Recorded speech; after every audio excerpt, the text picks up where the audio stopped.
누가복음 19장 41절부터 48절에 있는 말씀입니다. 누가복음 19장 41절부터 48절에 있는 말씀.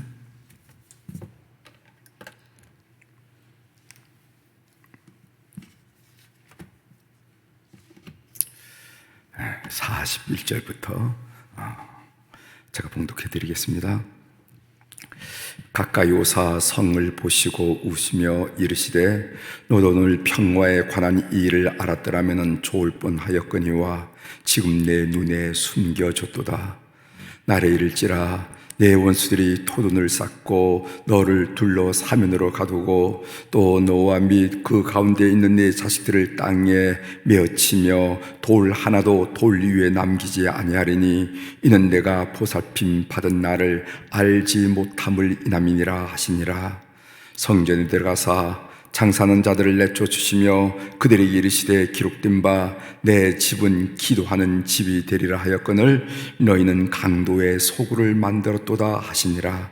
예수께서 날마다 성전에서 가르치시니 대상들과 서기관들과 백성의 지도자들이 그를 죽이려고 꾀하되 백성이 다 그에게 귀를 기울여 들으므로 어찌할 방도를 찾지 못하였더라.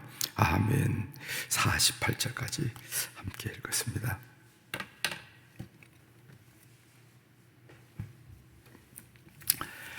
오늘 우리가 읽은 누가복음 19장 이제 마지막 부분이죠. 누가복음 19장 마지막 부분을 중심으로 주제를 다른 이의 구원을 위해 울어본 적이 있습니까? 하는 그런 주제예요. 쉽지 않은 주제죠. 다른 사람의 구원을 위해, 남편의 구원을 위해, 자식들의 구원을 위해 한번 울어본 적이 있는가? 그런 적이 있는가? 하는 것을 한번 같이 묵상하면서 말씀을 나누고자 합니다. 오늘 이 본문 내용은 두 가지로 구성이 되어 있는데, 하나는 예수님이 예루살렘을 보시고 우시는 내용이 41절부터 44절까지 나오고, 그 다음에 이어서 45절부터 48절까지는 성전 정화 사건, 성전을 깨끗하게 한 사건, 그리고 우리가 성전 정화 사건이라 일반적으로 그렇게 말하죠. 성전 정화 사건이 바로 이어서 나옵니다. 한번 본문을 한번 살펴보겠습니다. 41절 가까이 오사 성을 보고 우시며 하는 말씀이 있어요. 여기 우시며라 하는 그런 히라브 단어는요, 보통 남자들이 눈물을 훔치는 정도가 아니라는 겁니다. 남자들이 어떤 슬픈 일을 당하거나 일을 당하면 이렇게 서서 이렇게 눈물을 훔치거나 아니면 뒤로 돌아서서 눈물을 훔치는 그런 광경을 우리가 보게 되는데, 그런 울음이 아니라 통곡에 가까운 울음이라 하는 거예요. 어쩔 수 없는 그런 솟구치는 눈물, 제지하거나 금하거나 그럴 수 없이 솟아나오는 그런 눈물, 아마 통곡에 가까운 눈물이라 하는 그런 의미라는 겁니다. 우리 예수님이 공생애를 사실 때 우셨던 모습이 여러분 몇 번 나오는지 아십니까? 3번 정도 나옵니다. 3번. 언젠가 하면은 나사로의 무덤 앞에서 나사로가 죽어 무덤에 있을 때 울었다 하는 말씀이 성경에 또 나오고, 또 하나는 오늘 본문이죠. 예루살렘 성을 바라보면서 그 감난산 중턱에 오늘날 또 눈물교회가 있어요. 눈물교회인데 그 눈물교회에서 이렇게 내려다보면 그 예루살렘 성이 다 안으로 내버 보입니다.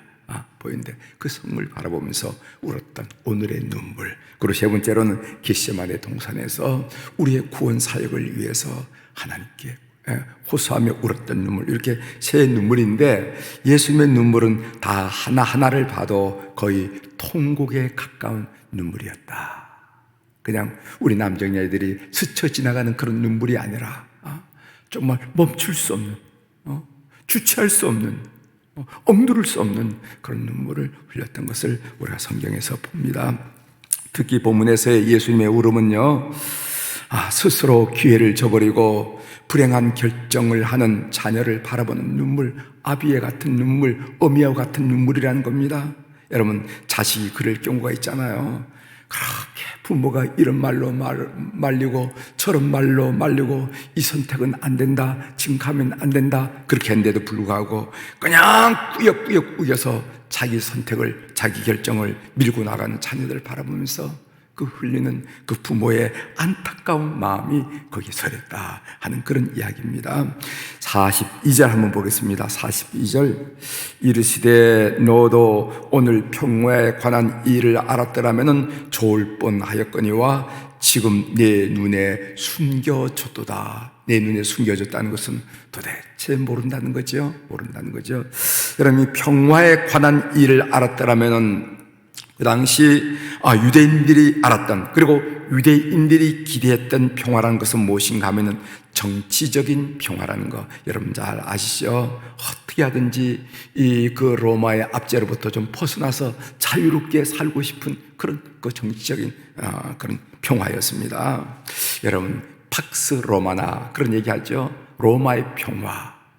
그런데 이 세상의 평화, 이 로마의 평화는 어떤 평화나 하면은 힘으로 유지되던 평화였어요. 힘으로 유지되던 평화. 그런데 예수님이 가르치시고 예수님이 추구하는 평화는 어떤 것이었나 하면은요, 나귀를 타신 예수님이 선포하신 평화라는 것은 말로 인한 그런 힘으로 얻어지는 평화가 아니라 나귀로 얻어지는 평화는 어떤 평화가 하면은 예수 그리스도의 통치 아래 들어가는 것을 말합니다. 예수님이 가르쳐준 평화는 예수님의 통치 아래 들어가는 것. 이걸 우리가 늘 이렇게 말하는 것은 뭐냐면은 예수님의 다스림을 받는 평화. 예수님의 다스림을 받는 평화. 그래서 예수님의 평화는 관계적인 평화라 이렇게 말들을 합니다. 관계적인 평화. 그래서 예수님과 아무런 관계가 없는 사람이 그럼에도 불구하고 평화를 외친다는 것은 힘으로 얻는 평화밖에 모른다는 겁니다. 그러나 우리가 예수 그리스도를 통해서 얻는 평화의 경험은 어떤 것이냐면은 예수님이 내 마음속에 오셔서 내 왕자에 좌정하셔서 내 삶을 다스릴 때 얻어지는 그 한없는 평화로다 하는 그 한없는 평화, 이것이 바로 예수 그리스도가 가르치시고 주시고자 하는 평화라는 겁니다. 우리 삶이 하나님, 예수님으로부터 다스림 받을 때 내 생각이 달라질 거예요. 내 말이 달라질 거예요. 내 관계가 달라질 것입니다. 내 삶이 달라질 것입니다. 그래서 잔잔하게 내 주변에 하나님 나라를 일구어는 평화, 이 평화가 예수님이 우리들에게 가르쳐 주시고 또 말씀하셨던 평화라는 것입니다. 우리 43절 볼까요? 43절. 날이 일지라 내 원수들이 토둔을 쌓고 너를 둘러 사면으로 가두고, 44절, 또 너와 및 그 가운데 있는 네 자식들을 땅에 메어치며 돌 하나도 돌 위에 남기지 아니하리니 이는 내가 보살핌 받는 나를 알지 못함을 인함이니라 하시니라. 이것은 예루살렘의 멸망을 예언한 거죠. 예루살렘의 멸망을 예언한 건데, 거기 보면요, 토둔을 쌓다 하는 말이 이사야 29장 3절에 나옵니다. 제가 읽어드리겠습니다. 그 부분을 내가 너를 사면으로 둘러 진을 치며 너를 애워 대를 쌓아 너를 치리니, 이런 말씀이 있어요. 그러니까 성이 있으면 그 바깥에, 보통 그 중동의 성은 말입니다, 산 위에 그렇게 해서 범접하기를 어려울 정도로 그렇게 써요. 그런데 그 성을 공격을 하면 토둔 쌓아요. 흙램프를 쌓아요. 그래서 성을 공격하는데 이런 말이죠. 토둔을 쌓았다. 여기 보면은 너를 둘러 사면으로 가두고 하는 말은 에스겔 4장 2절에 보면 이런 말씀이 있습니다. 그 성읍을 에워싸되, 꼼짝 못하도록 에워싸요.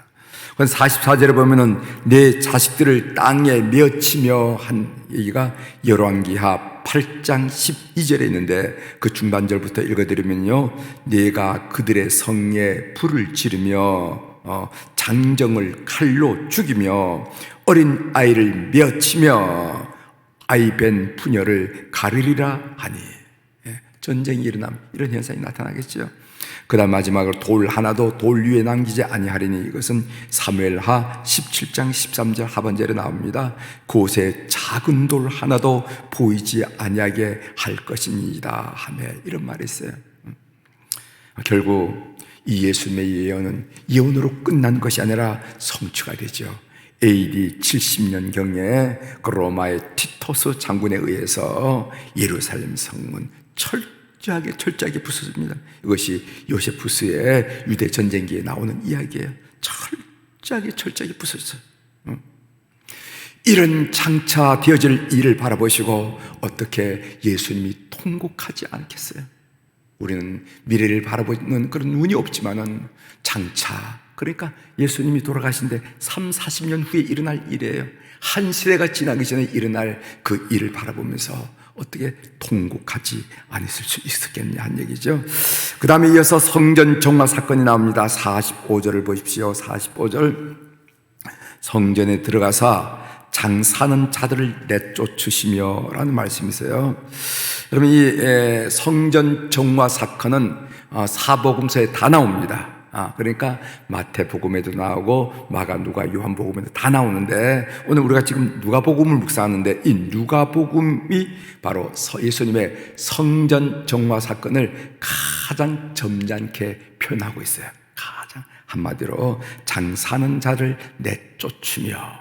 그러나 다른 복음서에 보면 아주 구체적으로 예수님께서 채찍을 만드셨다, 비둘기 상을 엎으셨다, 아니면 그 돈을 바꾼 상을 엎으셨다, 짐승들을 다 내쫓으셨다 하면서 구체적으로 설명하는데, 이 누가복음에는 점잖게 장사하는 자들을 내쫓으며 이렇게 표현했습니다.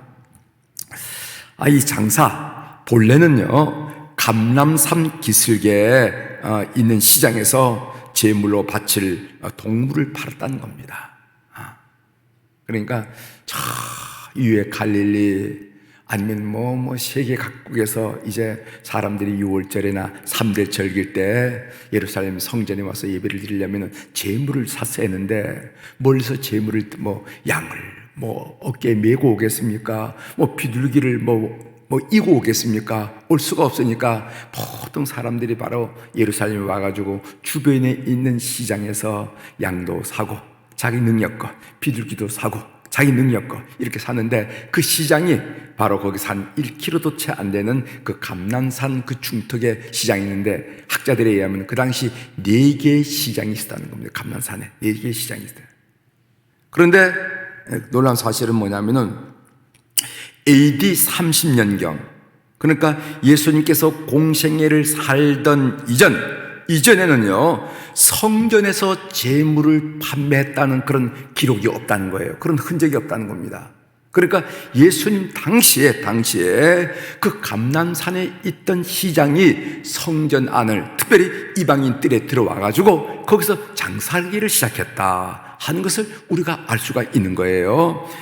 AD 30년 이전에 나온 기록문이라 이래 보면은 성전 안에서 장사를 했다 하는 그런 말씀, 그런 기록이 없는 것으로 봐서 예수님 당시에 아마 이런 그 감람산에 있던 시장을 성전 안으로, 특별히 이방인들 안으로 들어와 가지고 이런 매매 행위를 하지 않았는가 이렇게 봅니다. 그러니까 예수님 당시 성전에서 제물을 파는 제도가 도입이 되었다는 것이죠. 여러분, 성전에서 제물을 팔게 되면 어떤 일이 벌어지겠습니까? 성전세를 받겠죠. 그죠? 자리세 아시죠? 자리세. 성전은 대지상, 지상 이런 사람들의 것인데 성전세를 받지 않겠습니까? 또 뿐만 아니라 제물을 매매하는 독점권을 갖지 않겠어요? 독점권을. 바깥에서 제물을 들어오지 못하게 하는 겁니다. 예루살렘 성전 안으로 들어오지 못하게 하는 거예요. 어쩌라고요? 성전 안에 있잖아. 저기 한번 둘러보고 사. 그러니까 거기서는요 매매 독점권을 갖게 된단 말이죠. 그러면서 언더 그 책상 아래로 그 들어가는 그 대상에 들어가는 그런 금전들, 그런 것들을 막대한 이익금들을 우리가 생각할 수 있을 것입니다. 그래서 어떻게 했느냐면은 그걸 가지고 저 학자들에 의하면 그 여리고 알죠? 여리고성에 그 제사장들을 위한 농장을 만들었다 하는 그런 얘기도 있고, 또 제자들이 정치를 해야 되니까 정치 자금으로 자금을 준비했다. 뭐 이런 얘기들도 있어요. 아무튼 그런 광경을 성경이 설명하고 있습니다. 46절 보겠습니다. 46절.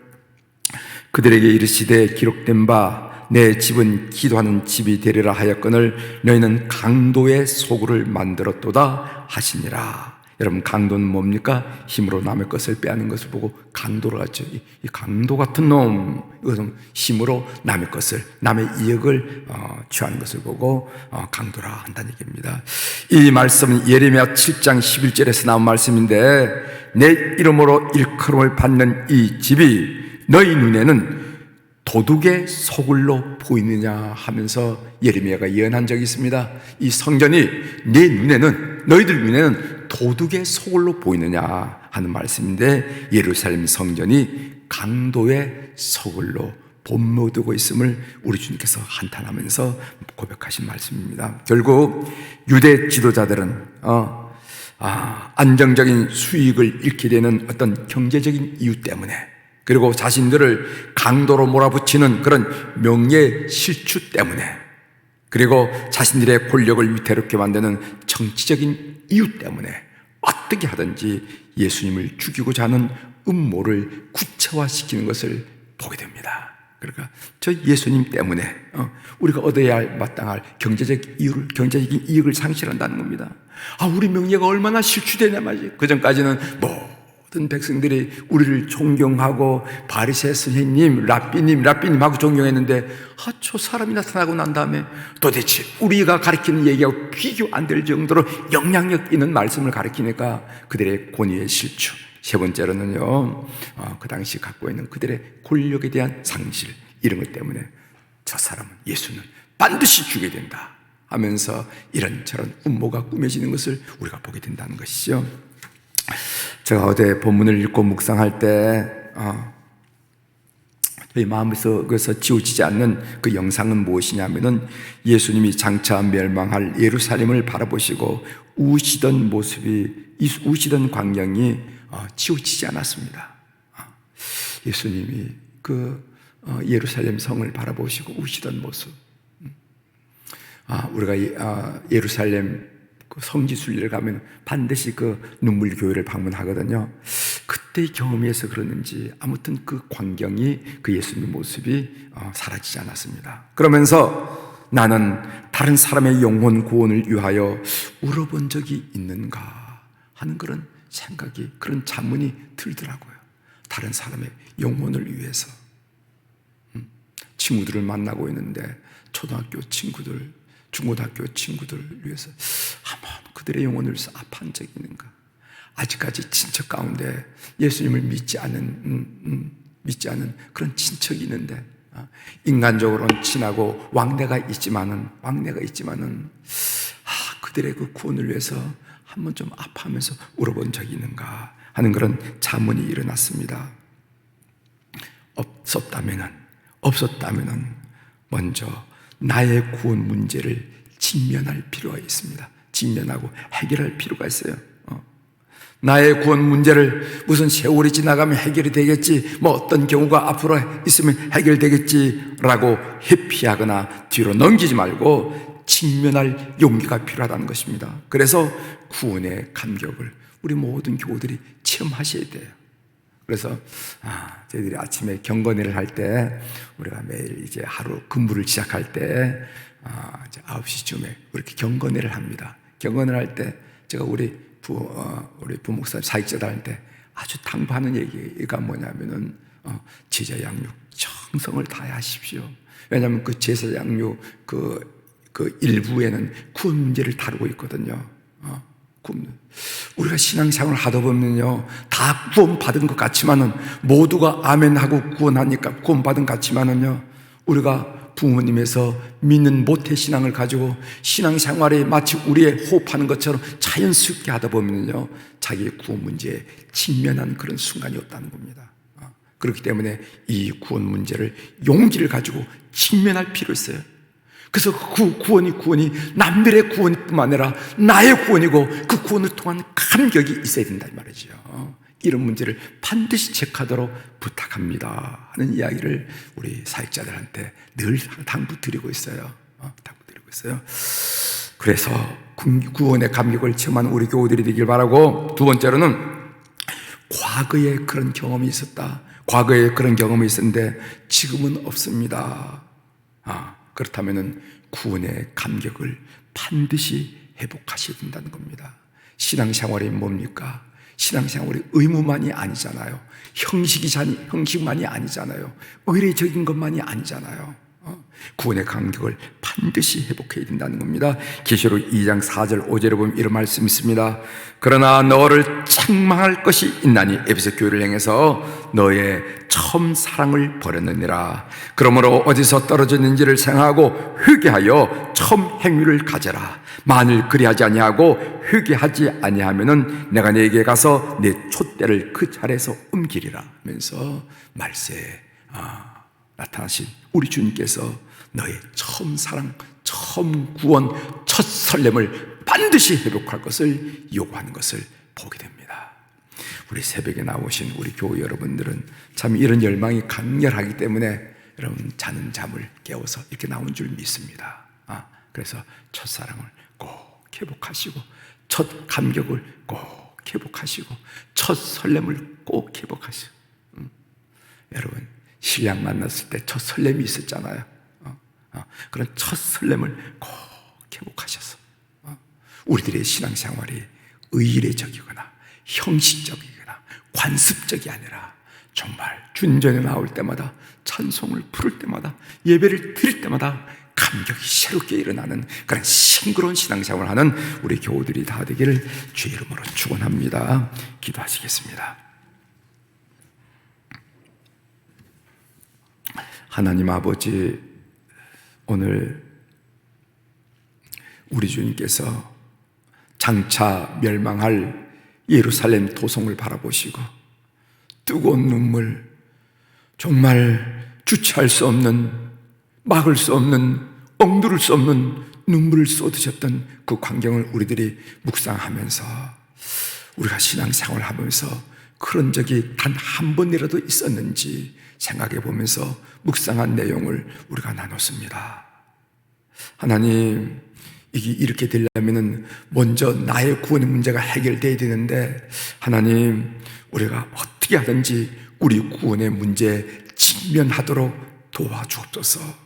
세월이 지나가면은 뭐 해결되겠지, 언젠가는 깨닫게 되겠지, 아이고 죽기 전에 해결되지 않겠어? 라는 그런 막연함이 아니라, 하나님, 내 구원은 어떻게 되지요? 라고 질문하면서 우리가 말씀과 또 기도를 통해서 내 구원 문제를 깨끗하게 정리하면서 그 감격을 갖는 우리 교우들이 다 되게 도와주시고, 어린 시절, 젊은 시절, 어제 때는 그런 감격이 있었지만은 어느덧 신앙생활을 하다 보니까 익숙해지고 타성에 빠지고 형식에 치우쳐서 그걸 상실했다면 회복하는 은혜 또한 허락하여 주시옵소서. 하나님, 오늘 우리 사랑 교우들이 주님 앞에 1000번째 헌금을 비롯해서 많은 헌금을 통하여 이 새벽제단을 풍성하게 하시오니 감사를 드립니다. 솔로몬이 어린 나이에 등극하여 앞뒤 좌우를 분별하지 못할 때 그는 하나님을 향하여 목소리를 높이며 기도를 드리며 기본 산당에서 1000번제를 드렸다는 것을 우리가 성경을 통해서 볼 수가 있습니다. 그는 그것을 통해서 참으로 그가 기대한 것 이상의 은혜를 받고 전무후무한 왕권을 행사했다는 것을 우리가 알게 되는데, 하나님, 그런 솔로몬의 신앙을 본받아 이런 귀한 물질을 드린 사랑하는 교우들도 주께서 기억하여 주옵소서. 질곡을 건널 때, 삶의 고비를 넘길 때마다 주님 개입하시고 그 능력으로, 그 사랑으로, 그 지혜로 개입하셔서 영광 받아 주시옵소서. 하나님의 사랑과 은혜를 온몸으로 체험하는 교우들이 다 될 수 있도록 주님 이 헌금을 연락하여 주시옵소서. 하나님, 오늘 특별히 우리 안나 여선교회 회원들, 우리 모세 남선교회 회원들을 비롯한 우리 어른들을 위하여 이 새벽에 기도하게 하시오니 감사를 드립니다. 하나님 아버지, 참으로 코로나 오미크론 바이러스로 인해서 정말 출입을 하지 못하는 그런 힘든 세월을 지내고 있지만은 우리 사랑하는 어른들, 주님 오늘 이 시간도 다 방문하여 주셔서 그들의 영혼을, 그들의 심령을, 그들의 육체를 은혜로 가득 채워 주시옵소서. 석양이 아름답듯이 그들의 여생이 아름답고 황홀하게 도와주시고, 그 무엇보다도 하나님의 살아계심을 믿는 믿음의 열매들을 많이 볼 수 있도록 은혜를 베풀어 주옵소서.